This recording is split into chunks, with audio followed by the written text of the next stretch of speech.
What's going on, everybody? It's Cody. Welcome back to the channel. Here for the Wednesday night Wnba showdown slate. 10K to first. It's the Caitlin Clark effect. 10K for a showdown. We will take it. Not the best game, but it's the only game we got. So let's look back at my lineup from tonight. Natasha Howard. Woo, I don't know what's going on.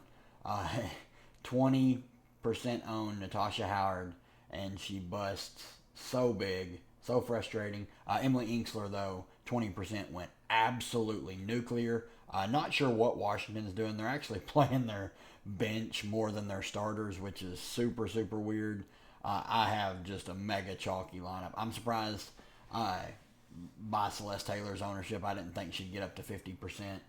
But when she was starting, I guess everyone went to her.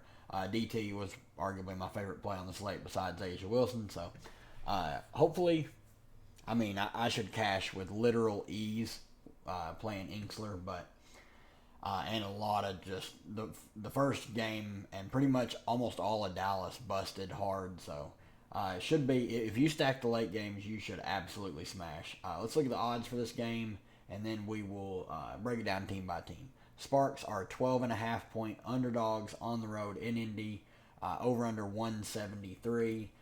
Let's kick back over here on the Spark side. It's a showdown, so we at least have to play one LA player, and that player, first player for the Sparks that I want to put in my lineup is going to be Rakia Jackson. She's playing just big minutes, taking a ton of shots. She's been their highest usage player since the Olympic break. They're just featuring her in the offense. They know the season's lost. They want to feature their bright young star. So, of all the Sparks players, she is by far my favorite. Dearica Hamby, 9,200.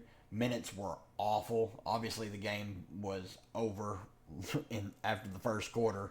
Only played 23 minutes. So, gone are the days of her playing in the blowouts. So, keep that in mind. If this game was to blow out, she would get hooked.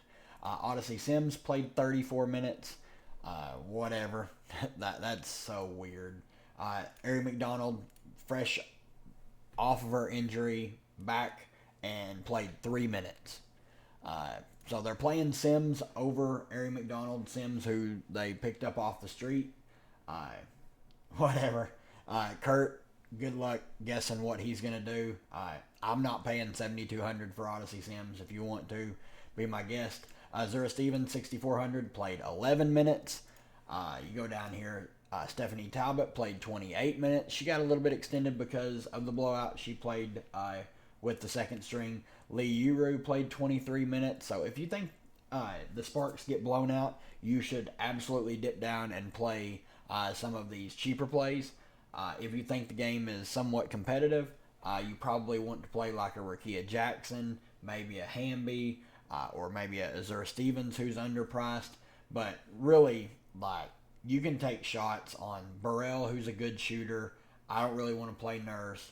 Dangerfield, I'm just out on. Like, I don't want to play her. She's going to be the third point guard coming off the bench. Zia Cook, I'm not playing her.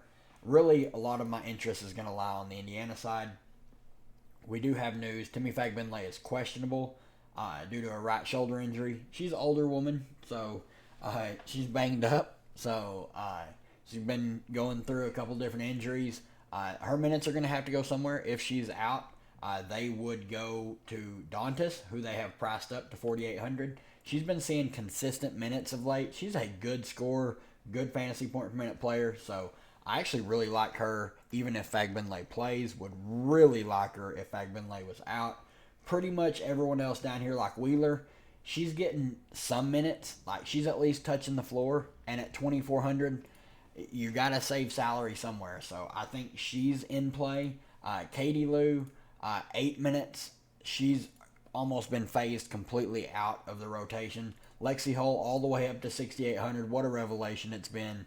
3 starts for her, 31, 32, and 32 minutes. What you love to see is the peripheral stats and the defensive stats. She took 4 shots last game and put up almost 24 fantasy points. So, decent floor there for a player like her. So, I like her for tournaments especially. Nalissa Smith had a huge game. Was in the optimal lineup in 22 minutes, put up 37 fantasy points. I think her minutes would be a lot more secure if Fagbinlay's out. Obviously, Dantas would just come in to spell Nalissa and Boston. So Nalissa would look a little better if Fagbinlay's out. Obviously, the ceiling is really, really high on a player like her, but the floor is very, very low. It comes down to how you feel if you want to win $10,000 or not. She's going to be very, very low owned. Leah Boston, 9,600, hasn't been that good of late. 33 minutes, only took 6 shots. 22 minutes, only took 5 shots. 5 fouls in each of the last 2 games. She's been in foul trouble. That's why Dantas has seen an uptick in minutes. So keep that in mind. Another thing, if you think Leah Boston gets in foul trouble, there's pivots to make, players to play that are going to benefit from that. Kelsey Mitchell, 9,800, has just been on a tear. This game here against Chicago, 26 fantasy points. That's pretty much her floor at the moment, currently, the way she's playing. She put 23 real-life points on the board and scored 26 fantasy points. Other games, 9 peripheral stats, 7, 8, 7, 5, 8, 3. And then that 3 was before the break. After the break, she's averaging 7.5 peripheral stats a game. Plus, she has some block steal upside, and she's just shooting the lights out. She's taken the most shots on the team, and she's been pretty efficient shooting the ball, especially from 3. So, it's kind of hard to ignore. Obviously, there's only so much salary to go around, and you want to play Caitlin Clark. That's my shocking revelation. You should play Caitlin Clark on this showdown slate because the Sparks are terrible, and Caitlin Clark will want to show out in front of the home crowd. She always wants to show out, but she brings a little extra spice and a little extra energy when she's playing at home. So I don't see a scenario where you fade Caitlin Clark. It makes no sense to me. Her shots are super consistent. She takes 12 to 18 shots a game. Her peripheral stats are through the roof. She has a ton of peripheral upside. So it's really hard to fade Clark on this slate. I don't see how you can get around it. But that's going to do it for me, guys. Good luck to everybody, and we'll see you for the video tomorrow.